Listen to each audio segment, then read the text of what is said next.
Hello, नमस्कार और आदाब मेरे सारे श्रोताओं को, मेरे सारे दोस्त देखने वालों को और मेरे चैनल के व्यूअर्स को, और जो अभी तक सब्सक्राइब नहीं किया है उनके लिए भी। तो पहले तो अगर आपने सब्सक्राइब किया है और अगर आपने बेल नोटिफिकेशन नहीं दबाया तो प्लीज दबाइए, ताकि मेरे अगले वीडियोस जो आने वाले हैं, और हर कुछ दिनों में मैं अलग अलग वीडियोस आपके सामने लाने वाला हूं, जो आपको बहुत हेल्प करेंगे आपकी लाइफ को अच्छे से प्लान करने के लिए और अच्छे से जीने के लिए और ज्यादा लाइफ में सफलता के लिए। तो प्लीज अगर सब्सक्राइब नहीं किया तो सब्सक्राइब करिए, और अगर आपने सब्सक्राइब किया है लेकिन बेल नोटिफिकेशन का बेल का आइकॉन नहीं दबाया तो प्लीज दबा दीजिए। तो पहली बात तो आज का विषय बहुत इंपॉर्टेंट विषय है कि क्या हमारी लाइफ में हमको आर्थिक सुरक्षा मिलेगी या नहीं, हम फाइनेंशियली सिक्योर होंगे कि नहीं। ये टॉपिक क्यों इतना इंपॉर्टेंट है? इसलिए इंपॉर्टेंट है क्योंकि हमारी आज की जिंदगी पहले की जिंदगी से थोड़ी अलग है।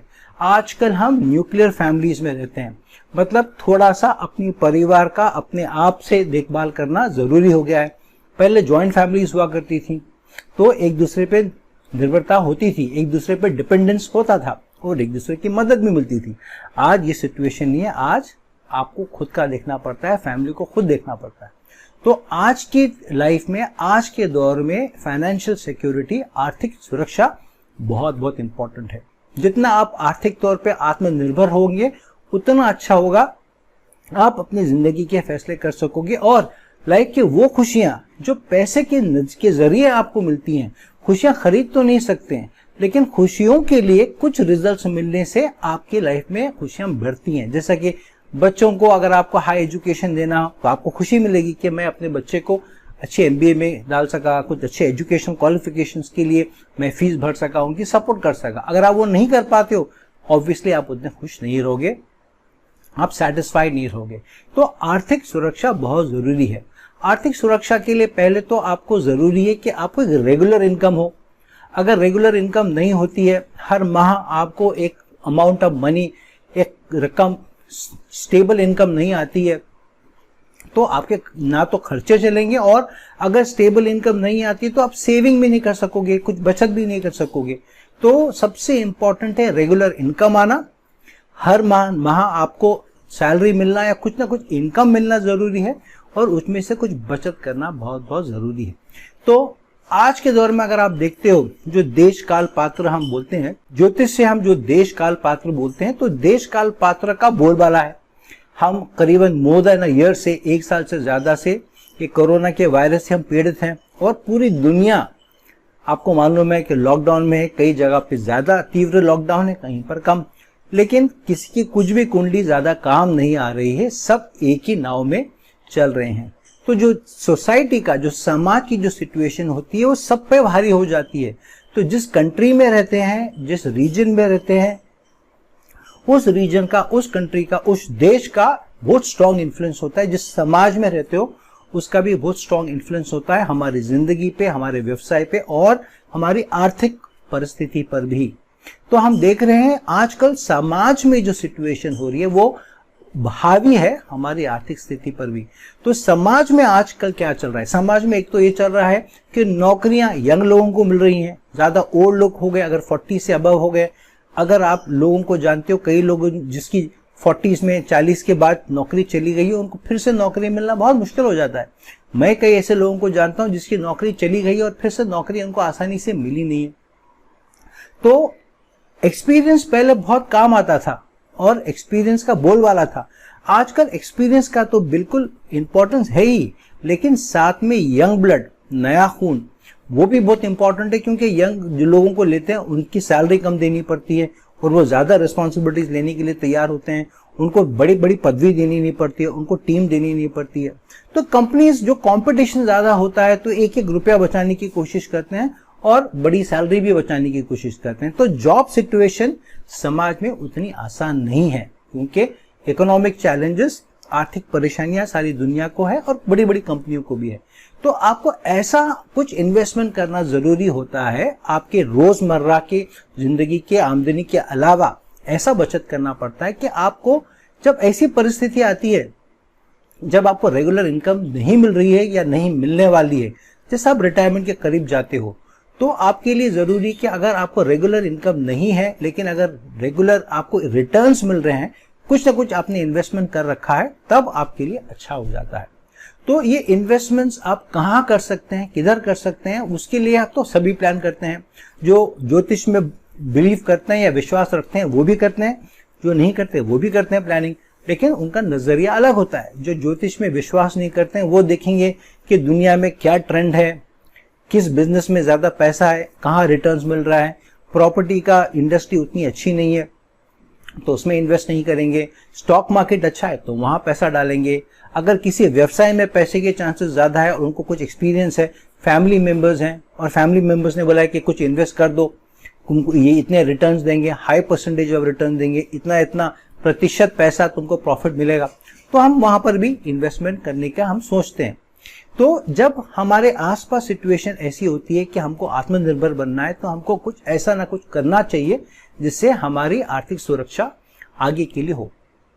तो सभी की प्लानिंग के अंदर ये सब होता है, हमारी भी प्लानिंग में होना चाहिए। सिर्फ ये है कि अगर हम ज्योतिष में विश्वास करते हैं तो ज्योतिष हमको बोलता है कि ज्योतिष पूरा का सारा गारंटी तो नहीं देता। काफी श्लोकों में यह है कि ब्रह्म के अलावा किसी को नहीं मालूम कि एब्सोल्युटली क्या होने वाला है, गारंटीड क्या होने वाला है, किसी को नहीं मालूम। दूसरा, हमारे ग्रह कितने भी अच्छे हों, हमारे कर्म भी बहुत बड़ा पार्ट करते हैं कि हमको ओवरऑल रिजल्ट्स कैसे मिलते हैं, हमको क्या नतीजे मिलते हैं।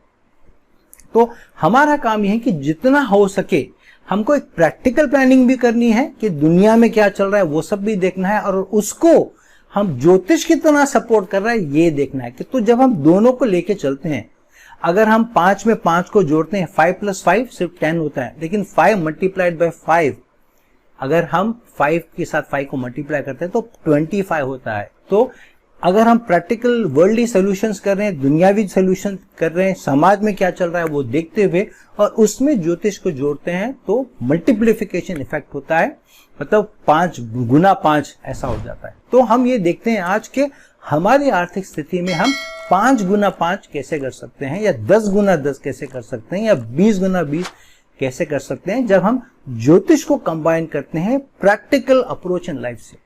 तो पहले हमने क्या है, प्रैक्टिकल अप्रोच क्या होना चाहिए, हमको प्रतिशत में काम करना चाहिए, परसेंटेजेस में जिंदगी को जीनी चाहिए।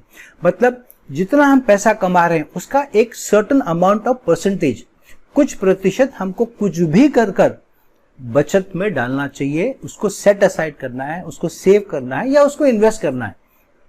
तो अगर आपको मालूम है कि भाई मैं 100 रुपए में से कुछ भी करूंगा, 10 रुपए जमा करूंगा, मतलब 10% कुछ भी करूंगा, निकालकर सेट असाइड करूंगा, बाजू में रखूंगा, और बाकी 90 रुपए में सारा खर्च चलाऊंगा, उसमें मेडिकल बिल्स हो, बच्चों की फीस हो, कुछ भी हो, उसी में चलाने की कोशिश करूंगा। तो ये अच्छा अप्रोच है। उससे ज्यादा बचा सकते हैं तो बहुत अच्छा है, कुछ ना कुछ जब बचाने की कोशिश करिए। अगर 10 नहीं बचा सकते हैं प्रतिशत, तो कम से कम 5% तो बचाइए। मैं काफी ऐसे लोगों को जानता हूं जो आत्मनिर्भर हैं, अपनी लाइफ में आर्थिक तौर पे काफी सुरक्षित हैं।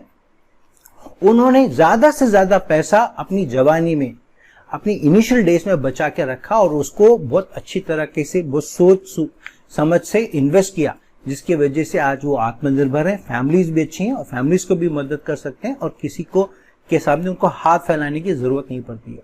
तो वो प्रैक्टिकल डिसीजंस आपको ये देखना है कि आपके समाज में क्या चल रहा है, प्रॉपर्टी सिचुएशन अच्छी तब उसमें इन्वेस्ट करना है।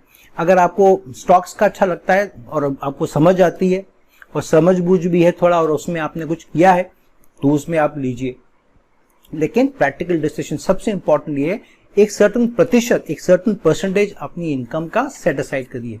दूसरा, क्वालिटी ऑफ लाइफ को बहुत ज्यादा हाई मत करिए कि आज मेरे पास पैसा है तो आज मेरे पास मारुति गाड़ी है, ज्यादा पैसा आ गया तो मैं होंडा सिटी लूंगा, और ज्यादा पैसा आ जाए तो मैं मर्सिडीज लूंगा। वो बुरी बात नहीं है, लेकिन ये सोचिए कि एक सर्टेन क्वालिटी ऑफ लाइफ के ऊपर जाने की ज्यादा कोशिश मत करिए। अच्छी जिंदगी जीना, अच्छी क्वालिटी जिंदगी जीना अच्छी बात है, लेकिन वो आप जैसा बोलते हैं कि जितनी चादर है उतनी पैर फैलाना चाहिए और उसमें थोड़ा सुकड़ के चलो तो ज्यादा अच्छा है, लॉन्ग टर्म के लिए अच्छा है। तो अगर आप ज्यादा पैसा कमा रहे हैं तो क्वालिटी ऑफ लाइफ को थोड़ा और अच्छा करिए, थोड़ा और अच्छा करिए, बहुत ज्यादा रिस्क मत लीजिए, ज्यादा से ज्यादा पैसा बचाने की ट्राई करिए। तो आप ये अगर प्रतिशत में काम करते हैं कि इतना प्रतिशत मुझे जमा करना ही है, वो पहला स्टेप। दूसरा स्टेप, वो पैसे को करना क्या है, सिर्फ अगर आपने घर में तिजोरी में रख दिया या बैंक में डाल के कर दिया तो वो पैसा आपके लिए नहीं कमा रहा, वो पैसा आपके लिए मेहनत नहीं कर रहा है, तो क्या फायदा हुआ।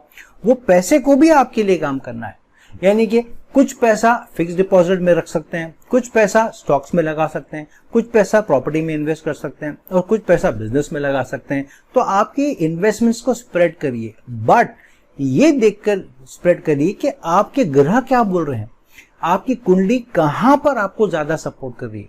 जैसे कि अगर आपका 5वां भाव बहुत स्ट्रांग नहीं हो, 5वां भाव वीक हो, तो स्टॉक्स में, शेयर मार्केट में पैसा डालना और ज्यादा रिस्क लेना ठीक बात नहीं है। वहां पे ज्यादा उतार चढ़ाव होने के चांसेस है और ज्यादा नुकसान की भी होने के चांसेस है। बहुत कम लोग जिनका 5वां भाव स्ट्रांग नहीं हो, जिनका बृहस्पति स्ट्रांग ना हो, जिनका बुध स्ट्रांग नहीं हो और जिनका सूर्य स्ट्रांग नहीं हो, क्योंकि सूर्य तो नेचुरल रूलर है, 5वें भाव का स्वामी जो काल पुरुष की कुंडली उसमें सूर्य 5वें भाव सिंह राशि की स्वामी है।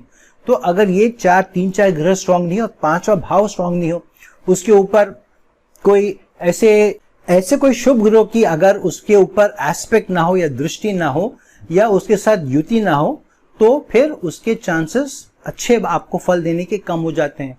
स्पेशली अगर कोई हानिकारक ग्रह की उस पर दृष्टि हो या उसमें उपस्थित हो या उस पर दृष्टि डाल रहा हो या उसके साथ युति हो, तब भी प्रॉब्लम हो जाती है।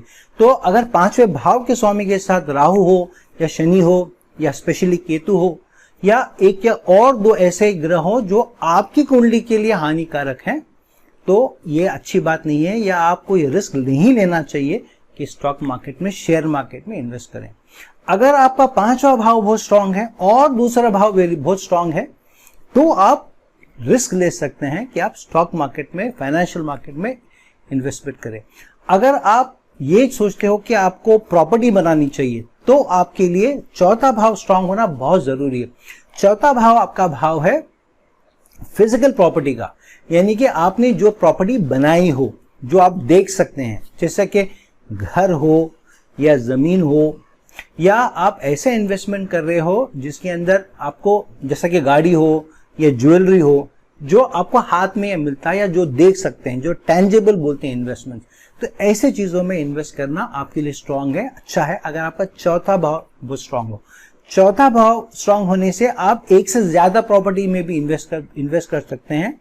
और अगर आप वो प्रॉपर्टी को किराए पे चढ़ाने वाले हैं और उससे आप एक्सपेक्ट करते हैं आपको रिटर्न्स मिलेंगे लेटर ऑन इन लाइफ और उस पे आप निर्भर होंगे, तो आपके लिए 5वां भाव स्ट्रांग होना भी बहुत जरूरी है 4थे भाव के साथ।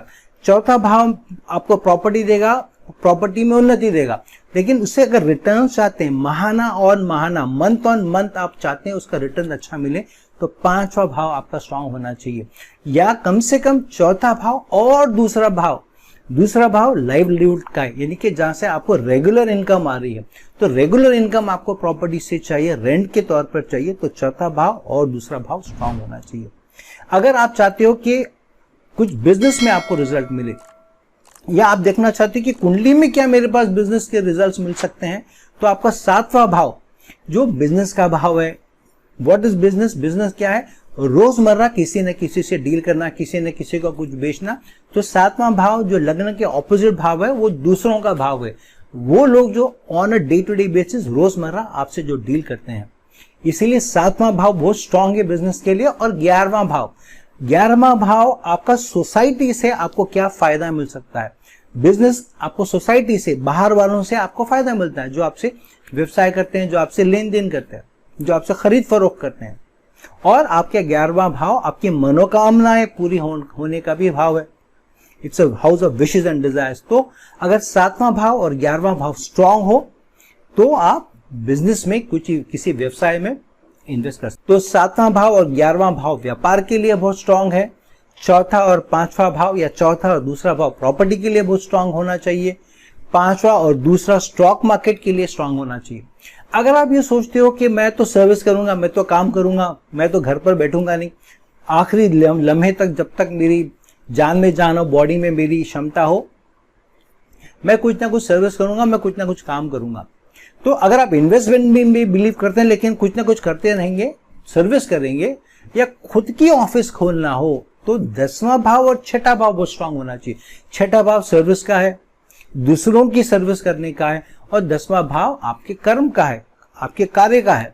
तो अगर 6ठा भाव और 10वां भाव ज्वाइन होते हैं या दोनों स्ट्रांग होते हैं या कुछ एनर्जीज शेयर कर रहे हैं या कुछ उनका कनेक्शन हो जाता है, या 6ठे भाव और 10वें भाव के स्वामी की युति हो या दृष्टि हो या उनकी दशा हो, तब आपके लिए 6ठा भाव और 10वें भाव को मिलाकर यानी कि नौकरी करना या करियर में कुछ इन्वेस्ट करना या करियर में टाइम देना, उसमें समय लगाना बहुत अच्छा है। अगर आपका 6ठा और 7वां भाव स्ट्रांग है तो अच्छी बात यह है, अगर आप व्यवसाय करते हैं, जो व्यापार करते हैं, उसमें आप टाइम भी दें। सिर्फ आपने इन्वेस्टमेंट करके छोड़ दिया, वो 7वें और 11वें भाव के लिए अच्छा है। कोई आपके दोस्त को दे दिया आपने, क्योंकि 11वां भाव आपके फ्रेंड सर्कल का है, सोसाइटी नेटवर्क का भी है, जो आपकी लाइफ फैमिली के अलावा जो आपका नेटवर्क है, जानने पहचानने वाले लोग हैं, दोस्तों अच्छी तरह से जिनको जानते हैं, वो सब 11वें भाव के लोग हैं। 7वां भाव बिजनेस और जो जान पहचान लोग हैं उनके साथ करना बिजनेस, यानी कि 7वां और 11वें भाव का मिश्रण। लेकिन अगर आप 6ठा और 7वां भाव स्ट्रांग है, 11वां उतना स्ट्रांग नहीं है, तो आपको खुद भी कुछ टाइम देना चाहिए उस व्यापार में। यानी कि अगर कोई शॉप हो गया, दुकान हो, तो कुछ देर जाके कुछ समय आपको वहां पर व्यतीत करना है। छोटी जिम्मेदारी लीजिए, कोई बड़ी जिम्मेदारी नहीं लीजिए। अगर आपको लगता है आप में वो क्षमता नहीं है, बट कुछ कस्टमर सर्विस कर लिया, कुछ कॉल्स ले लिए, छोटे मोटे उस चीज के बिजनेस के फाइल कर दिया, रिटर्न, जो छोटी छोटी चीजें उसकी पेपर वर्क वो कर दिया, ये सब कम से कम जीएसटी भर दिया, ये जिम्मेवारी आपको लेना चाहिए, क्योंकि आपकी उपस्थिति से भी उसमें आपको बढ़ावा मिलेगा, उससे रिटर्न अच्छे मिलेंगे।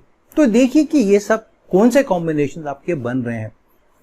अगर आपका 9वां भाव बहुत स्ट्रांग है, if your 9th house is very strong, तो आपके लिए एजुकेशन से रिलेटेड या फॉरेन क्लाइंट से रिलेटेड या फॉरेन कंसल्टेंट से रिलेटेड, यानी कि बाहर के लोग, फॉरेन कंट्री के लोगों के साथ, विदेश के लोगों के साथ कुछ ना कुछ कनेक्शन होना, व्यापार होना या उनके लिए काम करना स्ट्रांग बनता है। ये और स्ट्रांग हो जाता है अगर आपका 12वां भाव भी स्ट्रांग है।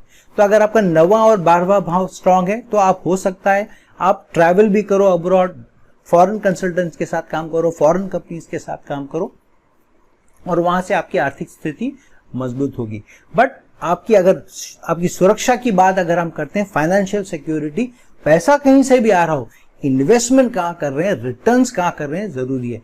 तो कई लोग जिसके 9th हाउस बहुत स्ट्रांग है, 9वां भाव बहुत स्ट्रांग है, 5वां भाव बहुत स्ट्रांग है, तो कई लोग ऐसे बिजनेसेस में इन्वेस्ट कर सकते हैं जिसमें उनको एजुकेशन से रिलेटेड, या स्टेशनरी खोल दिया, या स्कूल में कुछ पैसे इन्वेस्ट कर दिया, एजुकेशनल इंस्टीट्यूट में इन्वेस्ट कर दिया, या ऐसे आईटी एजुकेशन जहां होती है उसमें इन्वेस्ट कर दिया, या उसकी क्लासेस खोल दी।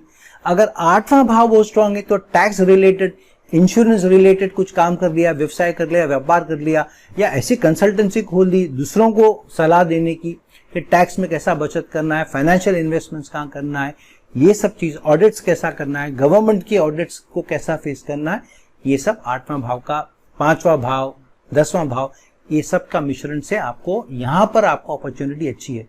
तो जो भी करते हैं आप, हो सकता है आपकी सर्विस ज्यादा लंबी ना चले, एक टाइम ऐसा है जो आप इतना उसमें समय नहीं दे सकें, उतना एनर्जी नहीं दे सकें, तो आपकी आर्थिक स्थिति मजबूत होने के लिए, रिटर्न अच्छे मिलने के लिए किसी न किसी व्यवसाय में पैसा लगा के इन्वेस्ट करना, और ऐसी जगह करना जहां आपकी कुंडली आपको बोलती है यहाँ से रिटर्न अच्छे हैं मिलेंगे, वो बहुत जरूरी है। तो ये देखिए कि आपकी कुंडली आपसे क्या कह रही है, देश काल पात्र सामाजिक स्थिति क्या है, दुनिया की इकोनॉमिक सिचुएशन क्या है, उस हिसाब से फैसला कीजिए। दूसरा, अगर आपका कोई अच्छा स्ट्रॉन्ग ग्रह है और उसकी दशा आती है तो उस तरफ इन्वेस्ट करना ज्यादा अच्छा है, लेकिन दशा तो कभी ना कभी खत्म होगी, तो दशा पे डिपेंड करना इन्वेस्टमेंट के लिए, फाइनेंशियल सिक्योरिटी के लिए बहुत अच्छी बात नहीं है। आपको ओवरऑल ग्रह के क्या स्ट्रेंथ है, क्या मजबूती है आपके ग्रह में, आपके कुंडली में कहां से मिल रही है, उसको फोकस करना और दशा में इन्वेस्ट करना, दशा के पीरियड के टाइम उस तरफ इन्वेस्ट करना अच्छा है। जैसा कि अगर आपका 4था भाव बहुत स्ट्रांग है, 5th हाउस वेरी स्ट्रांग है, 4थे 5वां भाव स्ट्रांग है, तो पैसा जमा करके रखिए, जैसे ही आपके 5वें भाव की दशा आती है तब इन्वेस्टमेंट करिए, या स्टॉक्स में, या शेयर्स में, या प्रॉपर्टी में। तो देख समझ के इन्वेस्ट करिए, देखिए कब पीरियड आ रहा है, कौन सा पीरियड ठीक है, कौन सा नहीं है। 7.5 पीरियड में इन्वेस्टमेंट करना थोड़ा सा हानिकारक हो सकता है, और थोड़ा सा उसमें देख समझ के करना। दूसरा, ग्रह कौन से मजबूत है, बृहस्पति अगर मजबूत है, शुक्र मजबूत है, तो आप ऐसी जगहों पे कमोडिटीज जो बोलते हैं या ग्रेन्स बोलते हैं, पल्सेस बोलते हैं, या खान पान की चीजों में इन्वेस्ट करना अच्छा है। राहु और शुक्र बहुत अच्छा है तो कंप्यूटर्स में, आईटी में इन्वेस्ट करना बहुत अच्छा है। शनि बहुत स्ट्रांग है तो बैंक्स में, और बुध, शनि और बुध स्ट्रांग है तो बैंक्स में, फाइनेंशियल कंपनीज में इन्वेस्ट करना स्ट्रांग है, बड़ी बड़ी कंपनियों में इन्वेस्ट करना स्ट्रांग है। मार्स, मंगल बहुत स्ट्रांग हो तो अच्छी बात है। अगर आप आर्म सर्विसेज के अंदर, या काफी कंपनीज ऐसी हैं जो एम्यूनिशन बनाते हैं, जो हथियार बनाते हैं, उसके स्टॉक्स लेना या उसमें इन्वेस्ट करना या उसमें बिजनेस करने का आपको के लिए उसमें अच्छे रिटर्न मिल सकते हैं। तो ओवरऑल देखिए, समझिए किसमें है, जिस भाव में केतु हो और जिस ग्रह के साथ केतु है उसमें इन्वेस्ट करना, उसमें रिस्क लेना थोड़ा अवॉइड करिए, क्योंकि वहां पर ज्यादा रिस्क होगा और नुकसान होने के चांसेस ज्यादा है। तो आप ओवरऑल आपकी कुंडली को देखिए, आपके ग्रह को देखिए, आपकी दशा को देखिए, देश काल पात्र को देखिए और उस हिसाब से इन्वेस्ट करिए। लॉन्ग टर्म इन्वेस्ट करिए, सही समय पे इन्वेस्ट करिए। ज्यादा परसेंटेज ऑफ मनी, ज्यादा पैसा आपकी जो इनकम है उसको इन्वेस्ट करिए, सही जगह पे सही वक्त पे इन्वेस्ट करिए, और आप देखेंगे लॉन्ग टर्म आगे चल के आपको किसी के सामने हाथ फैलाने की जरूरत नहीं पड़ेगी, आप आत्मनिर्भर हो सकते हैं। दूसरी बात, अगर कोई बोलता है कि हाँ ये ग्रह कमजोर है तो इसको करने के लिए पूजा कर लीजिए और इन्वेस्ट कर लीजिए स्टॉक मार्केट में, थोड़ा सा केयरफुल रहिए। जस्ट बिकॉज कोई बोलता है 5वां भाव का स्वामी आपका नीच का हो, मैं पूजा कर दूंगा ठीक हो जाएगा, फिर आप लाखों रुपए इन्वेस्ट करिए, थोड़ा बचत करिए, ऐसा होता नहीं है। सिर्फ पूजा पाठ से सब कुछ ठीक हो जाता तो सब पूजा पाठ करके ही सॉल्व कर लेते, या सिर्फ कोई पत्थर जेमस्टोन पहनने से या शनि का पत्थर पहनने से या मंगल का पत्थर पहनने से सब कुछ ठीक होता तो सिर्फ पूजा पाठ करके पत्थर ही पहनते और सब कुछ ठीक हो जाता। ऐसा होता नहीं है। पूजा पाठ करना या पत्थर पहनना, जेमस्टोन कोई भी पहनना 5% ही आपको देता है, 5% से ज्यादा आपको उसका रिजल्ट मिलता नहीं है। दूसरा, उसके नेगेटिव रिजल्ट ज्यादा मिलते हैं, स्पेशली जेमस्टोन्स। अगर कोई पत्थर पहन रहे हो, शनि का पत्थर पहन रहे हो, या अगर पुखराज पहन रहे हो बृहस्पति के लिए, तो सोच समझ के करिए। उसमें भरोसा करना, उस पर निर्भर होना अच्छी बात नहीं है। ज्यादा निर्भर करिए आपकी कुंडली, ओवरऑल हॉरोस्कोप क्या बोल रहा है, आपके ग्रह क्या बोल रहे हैं, उनकी परिस्थिति क्या है और आपका मन क्या बोल रहा है। आपको काफी बार आप ये देखोगे, आपको जो गट फीलिंग आती है, एक मन में आता है कि यहाँ पर मुझे संकोच हो रहा है, यहाँ पर रुझाव ज्यादा जा रहा है, वो भी देखिए और साथ में ग्रह देखिए, हॉरोस्कोप देखिए, कुंडली देखिए, फिर उस तरफ डिसीजन लीजिए। जल्दबाजी में डिसीजन लेना, किसी के बोलने पर डिसीजन लेना, बिना डीप एनालिसिस किए डिसीजन लेना, कुंडली नहीं देखना, हॉरोस्कोप को नहीं देखना, आपके ग्रहों की परिस्थिति को नहीं देखना, दशा नहीं देखना, सिर्फ आपका इंटरेस्ट है किसी एरिया में तो कर देना, खतरे से काली नहीं है, बहुत हाई रिस्क है, उसको अवॉइड करिए। सो दोस्तों, अपने ग्रहों की, अपनी कुंडली की डीप एनालिसिस करिए और उस हिसाब से फैसला करिए। आर्थिक स्थिति के ऊपर ज्यादा हाई रिस्क मत लीजिए। अगर आप चाहते हैं कि मैं आपकी आर्थिक स्थिति में हेल्प करूं, आपकी सिक्योरिटी को में जज करने के लिए हेल्प करूं, कुछ सवाल करना चाहते हैं, मुझसे कंसल्ट करना चाहते हैं, तो नीचे वीडियो के नीचे डिस्क्रिप्शन बॉक्स में मेरा ईमेल आईडी भी है, मेरा व्हाट्सएप नंबर भी है। प्लीज मुझे ईमेल करिए या व्हाट्सएप पर टेक्स्ट करिए अगर आप चाहते हैं कि मुझसे आप कंसल्ट करें। तो दोस्तों, अगले वीडियो तक आपकी अनुमति चाहता हूं। नमस्कार, आदाब।